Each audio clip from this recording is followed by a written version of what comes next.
the lungs, and on the right, after 4 weeks of treatment with sunitinib, the metastases are going back, and it turns out that the tumor cells are actually dying. They're driven into suicide, if you want, because there is a mechanism called apoptosis that controls this programmed cell death process, which is built into every cell.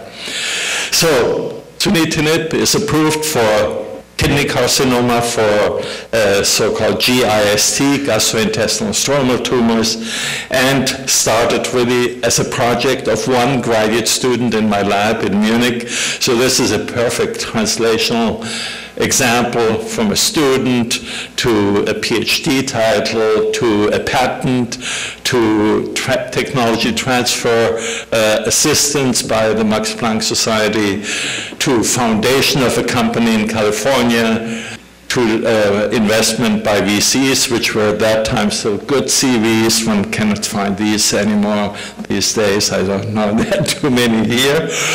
The customs have changed since then, so VCs were really important, and then takeover at a point when drug development became more and more expensive, takeover by Pharmacia and Pfizer made it possible that FDA approval occurred in 2006, and in Europe also later in 2006. So here we have a drug that really was based on basic translational research. Again, unfortunately, it took 14 years to do that.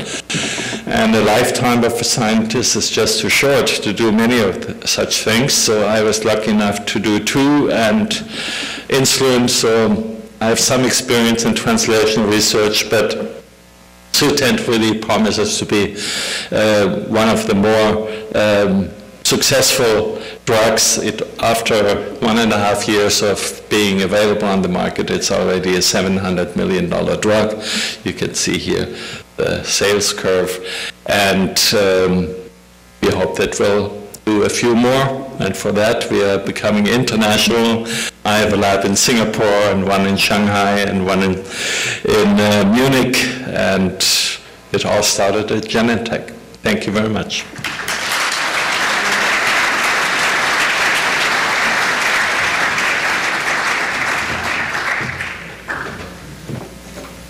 We have time for a couple of questions.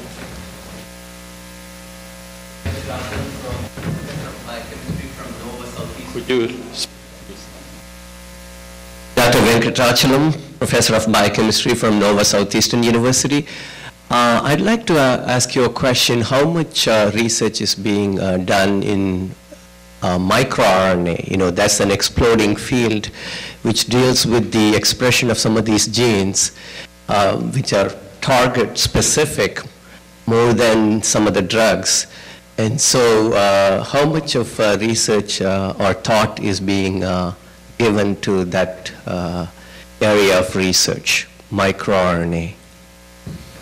I'm not sure if I understand your question correctly, but this drug has the history of this drug really started with the idea of developing a very specific anti-angiogenesis drug. This idea was formed and publicized by Judah Folkman first, and we wanted to avoid side effects. But then in the process of development, this sort of the chemistry determined where we were going, and the first clinical trials were done with a rather specific small molecule, which was pharmacologically not very optimal, and therefore new drugs, new derivatives, as I showed in this one picture, were synthesized, and these derivatives became more and more effective, but less and less specific. And after a while, we sort of gave up on being idealists and perfectionists, said, okay, let's see how it works in patients. And this is essentially how this developed. And we are now, I mean, this drug inhibits more than 100 such kinases, such targets. So we are still working now on defining sort of a signature of responsiveness to the drug. to be selective for patients, and this is where we need ID. We need to get information about tumors, about the patients and their genetic makeup, and the mechanism of action of the drug, and bring all that together, and this a normal human brain cannot do that alone. And to use these drugs, and there are more and more of these drugs now, to use these drugs optimally in combinations with others. And this is where I see a very strong need in the near future, in the next 10 years, for IT technology to optimize the use of existing more and more complicated and more expensive drugs. These drugs are extremely expensive, so only rich people can really use them in some countries. In some countries they are reimbursed, but I hope I address at least some of your question. Yes. Hi, I'm Tom Vinciguerra with USI. You mentioned, in fact, your last statement about the expense of the drugs. I don't know whether you know offhand. Do you know what the dates that the patents expire on Herceptin and Sutent? Because I think that's a key that maybe there would be some. I think Herceptin costs about $50,000 a year. Sutent costs about $3,000 a month. Do you know when the patents expire on those products? Would you know offhand? Well, there is no real patent for Sutent, for example. There is a patent of the chemistry, and this is probably another 10 years. And Herceptin, as I said, is the patents are expiring very soon, so the generics companies are already preparing to provide that cheaper. So this is definitely a big problem.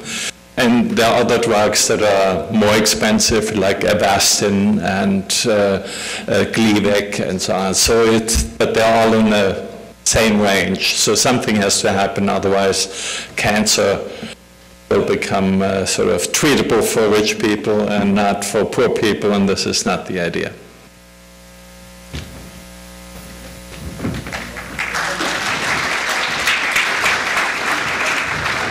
One more question.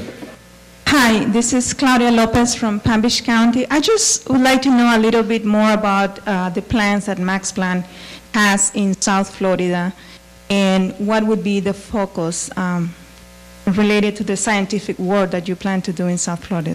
Yeah. Thank you.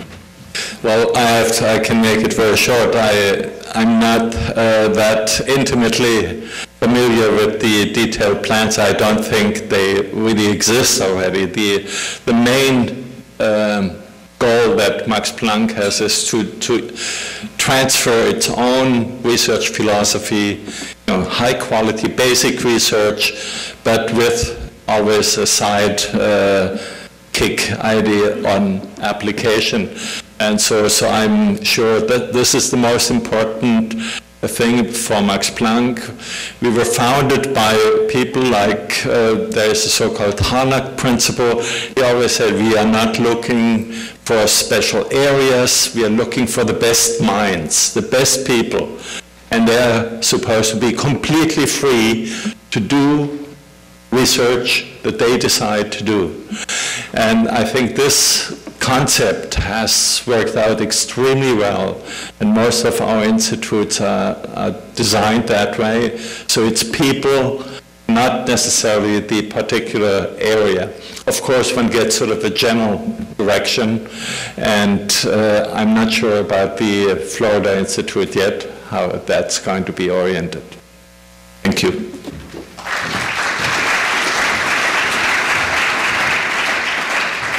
Oh, I want to thank Dr. Ullrich again. He came in from Germany just to be with us today. He's going to be here through lunch and then gets back on a plane to go back overseas. So thank you very much for your time.